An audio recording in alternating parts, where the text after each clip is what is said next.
કેવું છે કે ઈશ્વરે મને ને તમને શરીર સારું દીધું છે. આપણે આને સારું તો ન કરી શકીએ તો કંઈ નહીં, પણ આને બગાડાય નહીં, આને બગાડાય નહીં.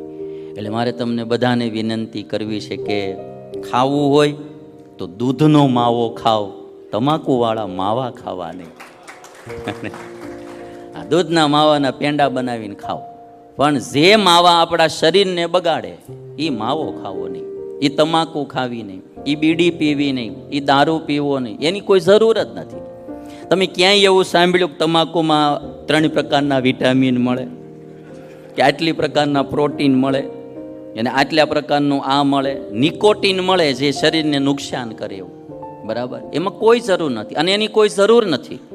કોઈ એમ કે અમારે વાડીએ કામ હોય એટલે કરવું પડે, તો બી ખોટું. જો નરેન્દ્રભાઈ મોદીની હું તમને એક વાત, હું તમને કહું ને, મને એક ચીજની ખબર પડે કે આનાથી શરીર બગડે ને, હું ફ્રીજનું કોઈ દી પાણી ન પીવું. હાલો પૂછો આવડા, ટાઢી છાશ કરીને દઈને તો હું ન પીવું.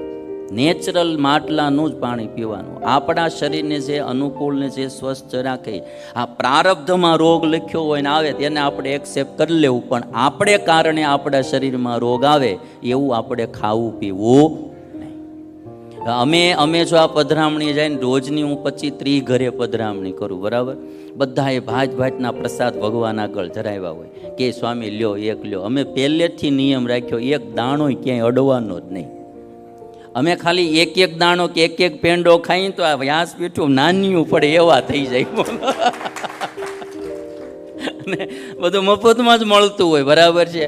હમણાં માન ખેતર હતા, અમારે ઓલા ગુરુ કૃપાવાળા ભાઈ છે, એ બહુ પેંડા વર્ષોથી 3 પેઢીથી બનાવતા હોય, બ્રાહ્મણ અને શુદ્ધ બનાવે. મને કે તમે લ્યો તો બી ખાઈ નહીં. 5 પેકેટ મને આજે અટાણે સવારમાં પધરામણી દીધા હતા માંગરોળથી. રસ્તામાં હું બધાને દેતો આવ્યો, મેં કે લ્યો ખાઓ તમે. તો કહેવાનું મારું કે જે આપણા શરીરને બગાડે એ ખવાય પીવાય. આખું ગામ ખાતું હોય ને તો આપણે ન ખવાય. એટલે પહેલી વાત મારે તમને આજે સભામાં એ કહેવાની કે સ્વાસ્થ્ય બગડે એવું ખાવું નહીં. હું તો કહું કોલ્ડ ડ્રિંક્સ બી ન પીવા.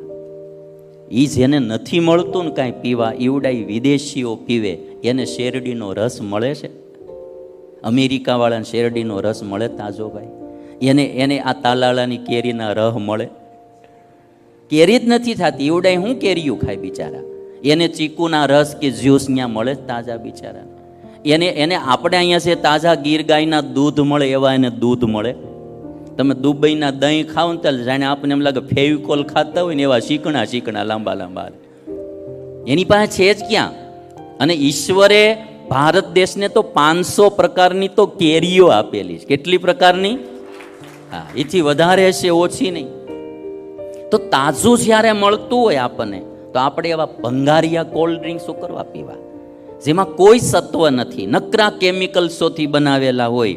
મને નામ બધાને આવડે ને, આપણે પીતા ન હોય એટલે, પણ જે કંઈ કોલ્ડ ડ્રિંક્સોમાં આવતું હોય એ હું કરવા પીવો. તાજા કેરીના રસ પીવો, તાજા શેરડીના રસ પીવો, દૂધ પીવો, જે શરીર પોષણ કરે એવું ખાવ પીવો. અને જમવામાંય તાજું ઘરનું બને ત્યાં સુધી. હવે બેનો બધી તમારા ગામડામાં તો જે સારું છે, અમારા સિટીમાં તો આળસુડિયું બહુ થઈ ગયું બેનો. હવે રાંધવું જ નથી કોઈને ઘરે. પીઝા ખાવા ઉપડી જાવ, ભેળ પૂરીને, પકોડી પૂરીને, પીઝા ને બધું બહારનું જ ખાવું. અને કામ કાંઈ ન રહ્યું, નહીં દળનું દળવાનું, નહીં કપડાં ધોવાના, વોશિંગ મશીનો આવી ગયા. નકરા મેંદાવાળી ચીજું ખાધા જ કરે. ઊભા ન વધે એટલા આડા વધે જાય. પછી આમ હાયલા જતા હોય તો આપણને પેલા મદનિયું હાયલું જતું હોય ને એવા જાડા હાયલા જતા. એક બેન અમારે સુરતમાં હાયલા જતા હતા, તો વાહે 2 છોકરા વાહે હાયલા જાય. તો પેલા બેન આમ વાહે જોઈને કે એ વાહે હું હાયલા આવો છો કે? ઓલા કે બેન અમે વાહે નથી આવતા, સાંયે આવીએ છીએ.